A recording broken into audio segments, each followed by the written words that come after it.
non sono necessari nuovi impianti perché già quelli esistenti hanno potenzialità che possono sopperire a quelle province che possono appunto conferire in questi impianti.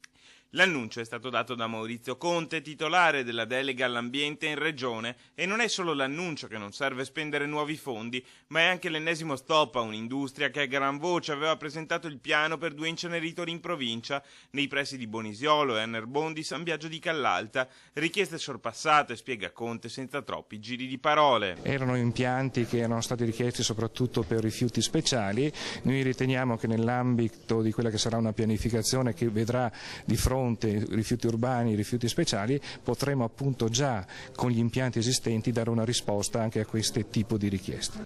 Dichiarazioni che non hanno lasciato indifferente un'industria. Il presidente Alessandro Vardanega si è detto in attesa del piano della Regione, un piano promesso da tempo del quale per ora non c'è traccia. Un'industria invita dunque la politica a rispettare gli impegni presi.